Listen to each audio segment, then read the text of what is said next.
لبيك اللهم لبيك لبيك لا شريك لك لبيك إن الحمد والنعمة لك والملك لا شريك لك. الحمد للہ رب العالمین والصلاة والسلام علی سید الانبیاء والمرسلین اما بعد فاعوذ باللہ من الشیطان الرجیم بسم اللہ الرحمن الرحیم. الحمدللہ ہم حج کا بیان کرتے ہوئے اس مقام تک پہنچے تھے کہ جو حج تمتع کرنے والے ہیں وہ عمرے سے فارغ ہو جائیں اور 8 ذوالحجہ کا انتظار کریں. جو حج قران کرنے والے ہیں وہ عمرے سے فارغ ہو گئے، اس کے بعد طواف قدوم کیا اور پھر وہ 8 ذوالحجہ کا وہ بھی انتظار کریں گے. اور حج افراد کرنے والے وہ پہلے طواف قدوم کریں گے اور پھر 8 ذوالحجہ کا ویٹ کریں گے. آگے تمام چیزیں ایک جیسی ہوتی ہیں، یہ تینوں حج علیحدہ ہیں لیکن آگے ایک ہی طرح کے ارکان ہوں گے.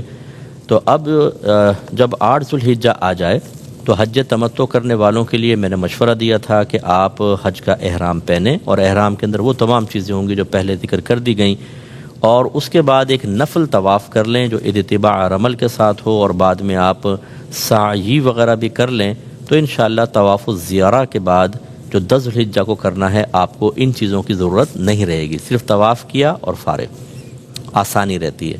اور جو حج قران کرنے والے ہیں وہ طواف قدوم میں یہ معاملات کر لیں کہ اتباع رمل اور اس کے بعد سعی. حج افراد کرنے والے بھی طواف قدوم میں یہ کر لیں. اب جب 8 ذوالحجہ آ جائے، حج تمتع کرنے والے ویسے احرام پہنیں گے، غسل وغیرہ کریں، پوری جسم کی صفائی وغیرہ کر کے احرام پہنیں اور حج کی نیت کریں. حج قران حج افراد والوں نے پہلے حج کا احرام پہنا ہوا ہے، اور وہی نیت دل کے ارادے کو کہتے ہیں. مخصوص اس میں الفاظ لکھے ہوتے ہیں کتابوں کے اندر، آپ چاہیں تو مخصوص الفاظ سے کر لیں، ورنہ دل میں نیت کر لیں کہ اللہ تعالیٰ میں تیری رضا کی خاطر حج کرنا چاہتا ہوں، یہ حج کرنے کا میں نے ارادہ کیا ہے، اسے اپنی بارگاہ میں قبول فرما لے، میرے لیے اس کی ادائیگی آسان کر دے. بس اس کے بعد ہمیشہ یاد رکھیں جب بھی آپ احرام پہنیں گے، پہلے بھی میں نے عرض کیا، ایک بار تلبیہ پڑھنا لازم ہوتا ہے اور 3 بار افضل ہوتا ہے. تو اس لیے پھر آپ لبیک اللہم لبیک جیسے احرام کی نیت کریں گے یہ پڑھیں، اور 3 دفعہ مرد بلند آواز میں اور عورتیں آہستہ آواز میں. اور اس کے بعد اگر آپ میرا مشورہ مانیں تو اپنی فیملی کے ساتھ نفل طواف کر لیں اگر ٹائم مل جاتا ہے، اور اس میں سعی وغیرہ کر لیں. آج 8 ذوالحجہ کو جب سورج تھوڑا بلند ہو جائے تو آپ نے مینا کی طرف جانا ہے. 8 ذوالحجہ کا پورا دن مینا میں گزارنا ہے، بلکہ 5 نمازیں وہاں ادا کرنا سنت ہے. 8 کو ظہر، عصر، مغرب، عشاء اور اگلے دن کی فجر. اور اگلے دن کی جب فجر ہوگی تو آپ جانتے ہیں، معلوم ہے آپ کو کہ 9 ذوالحجہ سٹارٹ ہو جائے گی. اس کا مطلب ہے 8 کو آپ وہاں پہنچیں گے، 9 تک وہاں رہیں گے. یہ 5 نمازیں سنت کریمہ ہیں، اور مینا میں اس پورے دن میں قیام حتیٰ کہ طلوع فجر تک یہ بھی سنت کریمہ ہے. لہٰذا یہ چونکہ سنت ہے اس لیے اگر ترک ہو گیا کسی وجہ سے تو کوئی گھبرانے کی حاجت نہیں ہے. بعض اوقات ایسا ہوتا ہے کہ بعض لوگوں کو جو خیمہ ہے وہ مینا سے باہر مزدلفہ کے اندر لگا ہوتا ہے، یہ پرابلم ہوتی ہے. تو ایسے لوگ اگر ہوں تو لڑائی جھگڑا نہ کریں. کوئی ہوتے ہیں مسائل، جگہ تنگ ہوتی ہے تو بعض اوقات باہر آپ کو جگہ ملتی ہے، اس میں یہ ہے کہ آپ جا کے نمازیں مینا کے اندر ادا کر لیں. 5 نمازیں چلو سنت کے تھوڑا بہت آپ جتنی دیر آپ نماز ادا کریں گے اتنی دیر آپ کو گویا کے اندر اسٹے مل جائے گا. لیکن ہوتا تھوڑا مشکل ہے کیونکہ دوسروں کے خیموں میں تو آپ داخل ہو نہیں سکتے اور جگہ بڑی کنجسٹ ہوتی ہے، رش بہت زیادہ ہوتا ہے. لیکن بہرحال موقع مل جائے تو تھوڑا سا وقت وہاں گزار لیں سنت کے قصد و ارادے سے. اگلے دن کی فجر کے بعد آپ کو پھر عرفات کے لیے روانہ ہونا ہے. اس میں بھی مسئلہ یہ ہوتا ہے کہ ابھی آپ نے فجر پڑھی نہیں کہ آپ کے معلم کے آدمی شور مچا دیتے ہیں کہ چلو چلو چلو جی نکلیں بسوں میں بیٹھو. تو بعضوں کی تو نمازیں قضا ہو جاتی ہیں. فجر کی نماز جا کے پہلے بس میں بٹھا دیتے ہیں، فجر سے پہلے شور مچا کے وہاں بٹھا دیتے ہیں. نہ وضو ہوتا ہے نہ کچھ، کیونکہ آدمی گھبرا جاتا ہے، پریشان ہو جاتا ہے. آپ ہوشیار رہیے گا کہ اس رات جو ہے یعنی 8 کے بعد جب فجر آپ کو پڑھنی ہے تھوڑا پہلے جاگ جائیں، وضو وغیرہ کر کے تیار رکھیں. اور اگر فرض کر لیں آپ کو زبردستی گاڑی میں بٹھا بھی دیتے ہیں تو پھر آپ کو چلتی گاڑی میں نماز پڑھنی ہوگی اگر اترنے کا موقع نہ ملے. لیکن ہمارا اگر مشورہ مانیں تو آپ خیمے میں رہیں، ادھر ادھر ہو جائیں، چاہے وہ آپ کے بغیر نہیں جا سکتے. گنتی پوری کریں گے سب کی پھر وہ جائیں گے، ورنہ معلم پکڑا جاتا ہے. تو فجر وہاں پہ سنت کے مطابق ادا کر کے پھر ہی آپ گاڑی میں بیٹھیں، یہ بیسٹ ہے. اچھا، جو گاڑی میں جانا چاہے. اب اگر کوئی پیدل جانا چاہے مینا سے عرفات تک، تو ترتیب یہ ہے کہ پہلے منی ہے، پھر بیچ میں مزدلفہ آتا ہے، یہ بڑا لمبا ایک ایریا ہے، اس کے بعد پھر آپ عرفات تک پہنچتے ہیں۔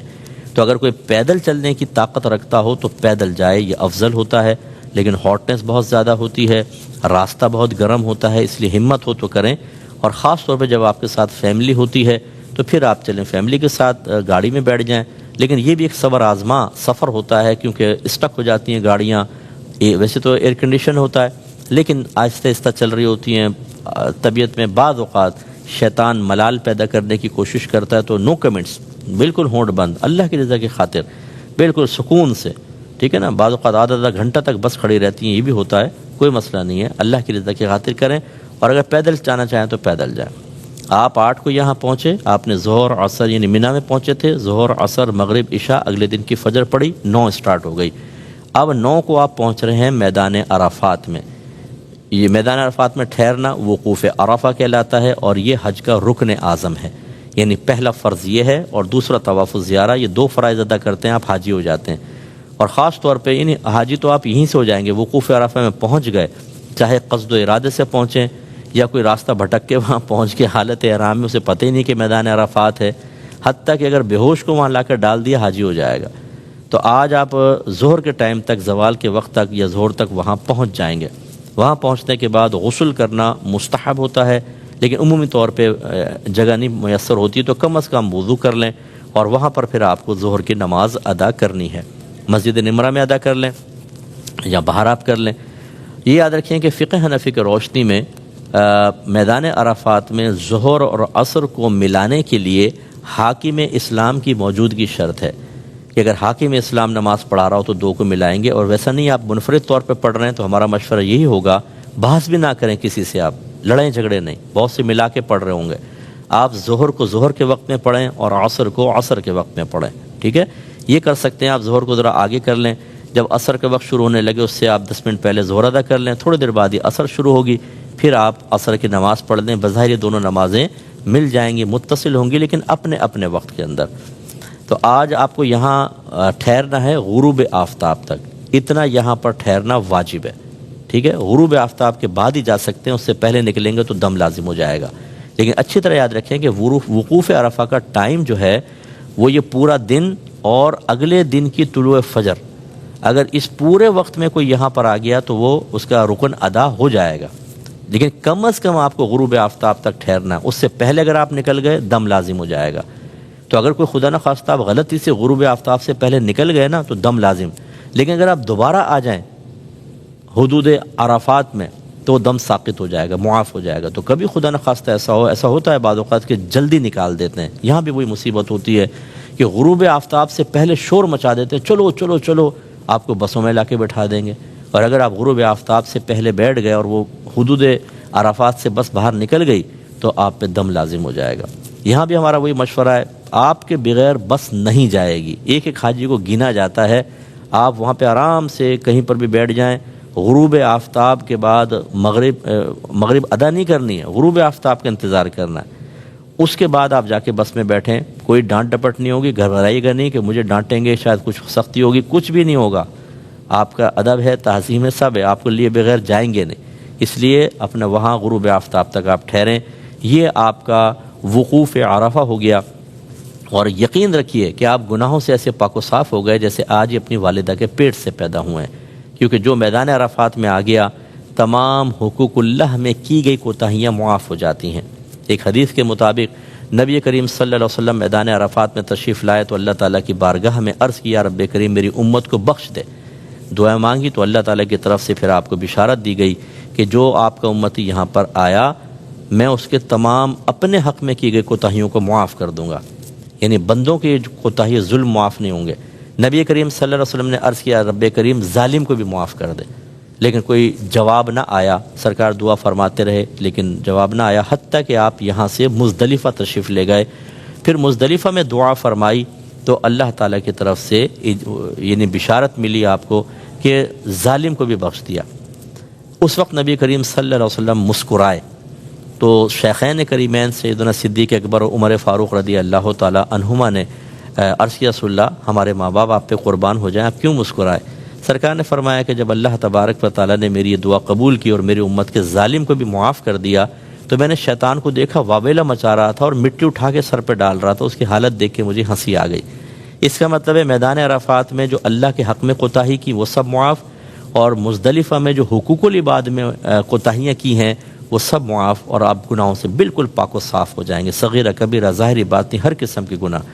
یہ یقین رکھنا چاہیے، بشارت ہے، لیکن ایک خوف بھی ہونا چاہیے۔ ہو سکتا ہے آپ کا حج قبول نہ ہو سکتا ہے جن پیسوں سے آپ نے حج کیا وہ مشکوک پیسے ہوں یا خدا نہ خواستہ حرام پیسوں سے، تو پھر تو مقبول ہی نہیں ہوتا۔ تو ڈرنا بھی چاہیے اللہ تعالیٰ کی بارگاہ میں۔ دوسری اس میں وضاحت ضروری یہ ہے کہ اگر آپ کے میدان عرفات میں حقوق اللہ معاف ہوئے ہیں تو اس کا مطلب یہ نہیں ہے کہ جو قضا نمازیں آپ نے کی ہیں وہ معاف ہو گئیں، اس کا گناہ معاف ہوا ہے۔ قضا نمازیں آپ کو ادا کرنی چاہیے۔ اسی طرح اگر رمضان کے روزے چھوڑے تھے تو رمضان کے روزے قضا کرنے کا گناہ معاف ہوا ہے، روزے آپ کو بہرحال ادا کرنے ہوں گے۔ اسی طرح شراب پی تھی کسی نے، کوئی اور بد نگاہی کی تھی، تو وہ سب گناہ وہاں معاف ہو جاتے ہیں۔ اور مزدلفہ میں یاد رکھیں جو کہا کہ ظالم معاف ہو جائے گا، یعنی اس کے گناہ معاف کر دیے جائیں گے، اس کا مطلب ہے کہ اللہ تعالیٰ اس کی بخشش فرما دے گا، لیکن ایسا نہیں ہے کہ میدان محشر میں اس کا حساب و کتاب نہ ہو۔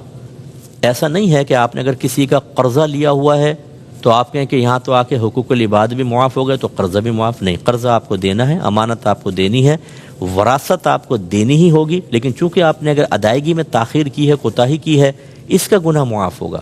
اور میدان محشر میں اللہ تبارک و تعالیٰ مظلوم کو ضرور کھڑا کرے گا۔ آپ اگر ظالم ہیں، آپ نے بیوی پہ ظلم کیا، بچوں پہ کیا، اپنے ماتحت پہ کیا، لوگوں پہ کیا، اس کا حساب و کتاب تو دینا ہے۔ لیکن یہ ضرور ہے کہ اگر آپ کا حج مقبول ہو گیا تو اللہ تعالیٰ وہاں مظلوم کو آپ سے راضی کر دے گا۔ اس لیے یہ ذہن بنانا کہ جی مزدلفہ میں آ کے میرے سارے حقوق العباد بھی معاف ہو گئے، اب میں کیوں ماں سے جا کے معافی مانگوں، کیوں ابا کو راضی کروں، کیوں میں امانت ادا کروں، یہ جہالت ہے۔ اچھی طریقے سے ذہن میں رکھیے گا کہ گناہ معاف ہوگا، یہ امور معاف نہیں ہوں گے۔ اگر آپ نے کوتاہی کی تھی تو جا کے معافی تو ماں باپ سے مانگنی ہی ہوگی اگر ایسے آ گئے تھے تو، اور قرض ادا کرنے ہوں گے، امانت ادا کرنی ہوں گی۔ اب 8 ذوالحجہ کو آپ مینا میں تھے، فجر کے بعد چلے تو 9 ہو گئی، 9 کو میدان عرفات میں آئے، غروب آفتاب تک اب وہاں پر آئے تو 9 کا دن بھی ختم ہو گیا۔ یہاں سے جب آپ باہر نکلیں گے غروب آفتاب کے بعد مغرب نہیں پڑھیں گے، یاد رکھیں مغرب آپ پڑھیں گے مزدلفہ جا کر۔ نبی کریم صلی اللہ علیہ وسلم نے مغرب اور عشاء کو ملایا ہے مزدلفہ میں، اور وہ یقینی سی بات ہے جب آپ وہاں پہنچیں گے تو مغرب کا وقت ختم ہو چکا ہوگا، لیکن جب آپ مغرب پڑھیں گے تو ادا کی نیت سے پڑھیں گے، قضا کی نیت سے نہیں پڑھیں گے۔ یہ نبی کریم کا خاصہ ہے کہ آپ نے وہاں جا کر دونوں نمازیں ادا کی نیت سے پڑھیں اور ملا کر پڑھیں۔ ترتیب یہ ہوگی کہ جب آپ مزدلفہ پہنچ جائیں گے تو پہلے اذان ہوگی، اقامت، مغرب کے 3 فرض پڑھیں گے، پھر بعض روایت کے مطابق اقامت ہوگی، اور عشاء کے 4 فرض، اگر آپ مطلب کہ مسافر نہیں ہیں تو 4، ورنہ قصر کریں گے اور جماعت سے پڑھیں، بیسٹ ہے۔ اس کے بعد پھر مغرب کے سنن نوافل، پھر عشاء کے سنن اور نوافل وغیرہ ادا کیے جائیں گے۔ اب آپ جب یہ رات یہاں مزدلفہ میں گزاریں گے، یہ ہے 10 کی رات، 9 کا دن گزر چکا اور 10 کی رات ہے، یہ پوری رات مزدلفہ میں گزارنا سنت کریمہ ہے۔ اور اس میں اکابرین نے بیان فرمایا کہ یہ رات شب قدر سے بھی افضل ہے، بہت افضل رات ہے، اور یہاں پر آپ کو سنت یہ ہے کہ طلوع فجر تک آپ یہاں ٹھہریں گے۔ اس کے بعد طلوع فجر سے لے کر اور طلوع آفتاب تک، یعنی فجر کا وقت شروع ہونے سے اور پھر فجر کا وقت ختم ہونے تک، اس پورے وقت کے درمیان آپ کا یہاں ٹھہرنا واجب ہوتا ہے، اور پورے وقت میں نہیں، چاہے ایک لمحے کے لیے، جیسے فجر کا وقت ہوا آپ نے فجر پڑھ لی، بس یہ واجب ادا ہو گیا۔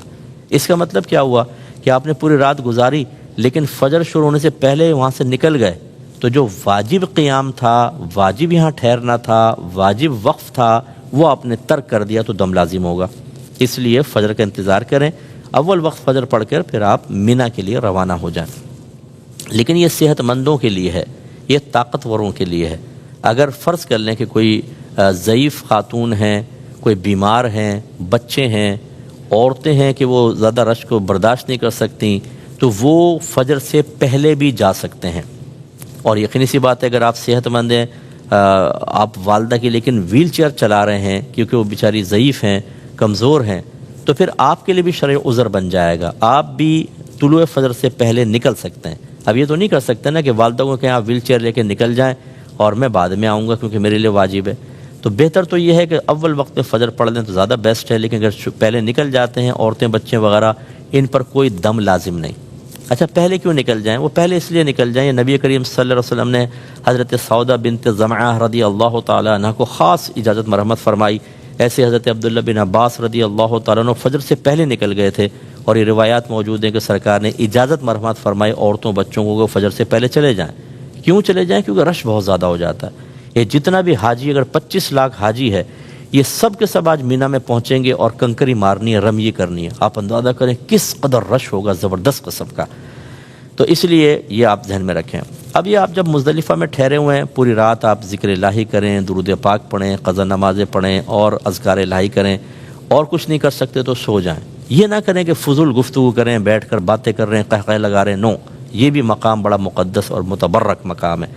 اور کوشش کیجئے کہ یہیں سے آپ کنکریاں جمع کر لیں، تو آپ کو مل جائیں گی کنکریاں، اتنی بڑی بڑی کنکریاں ہوں، کھجور کی گٹلی کی تک ہوں، یہ بیسٹ ہیں۔ بہت بڑے پتھر نہیں لینے، بہت چھوٹی چھوٹی باریک نہیں لینی، اس سائز کی، اور یہ آپ تلاش کریں گے آپ کو وہاں پہ سب مل جائیں گی۔ پہلے دن جو ہیں آپ کو 7 کنکری مارنی ہوں گی، دوسرے اور تیسرے دن جب مینا میں آپ گزاریں گے، یعنی 10 کو آپ وہاں پہنچیں گے، 11 اور 12 کو تینوں شیطانوں کو مارنی ہوتی ہے، 10 کو صرف ایک شیطان کو، دوسرے دن 21، تیسرے دن 21۔ تو آپ ان سب کو اتنی تعداد میں آپ لیں، بلکہ تھوڑی سی زیادہ لے لیں تاکہ دوسروں کے بھی کام آ جائے، اور افضل ہوتا ہے کہ آپ لینے کے بعد دھو کے اس کو کسی جگہ رکھ لیں، اور پھر آپ وہ اس کو ماریں گے، رمیے وغیرہ کریں گے، شیطان کو ماریں گے۔ تو اب آپ کو روانہ ہونا ہے مینا کی طرف۔ یہ 10 کی رات تھی، جب آپ نے فجر پڑھ لی تو اب 10 ذوالحجہ اسٹارٹ ہو گئی۔ فقہ حنفی کی روشنی میں اس دن آپ کو 4 مناسک ادا کرنے ہیں، 4 عمل کرنے ہیں۔ پہلا ہے کنکری مارنا، دوسرا ہے قربانی کرنا، تیسرا ہے حلق یا قصر کروانا، اور چوتھا ہے طواف الزیارہ کرنا۔ اور یہ طواف الزیارہ یہ رکن اعظم ہے، دوسرا فرض ہے۔ اور یاد رکھیں آپ جب وقوف عرفہ سے آپ نکل گئے تو جب تک طواف الزیارہ نہ کر لیں بیویاں حرام ہوتی ہیں انسان کے اوپر، یہ یاد رکھیں۔ طواف الزیارہ سے پہلے زوجہ حلال نہیں ہوتی، اس لیے یہ آپ کو کرنا ہوگا کہ اب آپ وہاں پہنچ کر یہ 4 کام بالترتیب کریں گے، اور انشاءاللہ ان چاروں کی تفصیل اور پھر بقیہ جو مسائل ہیں وہ اگلے پروگرامس میں ذکر کروں گا۔ اللہ تعالی ہمیں سمجھنے، سوچنے، یاد رکھنے، دوسروں تک پہنچانے کی توفیق عطا فرمائے، آمین۔ وآخر دعوانا ان الحمد للہ رب العالمین۔ لبيك اللهم لبيك لبيك لا شريك لك لبيك إن الحمد والنعمة لك والملك لا شريك لك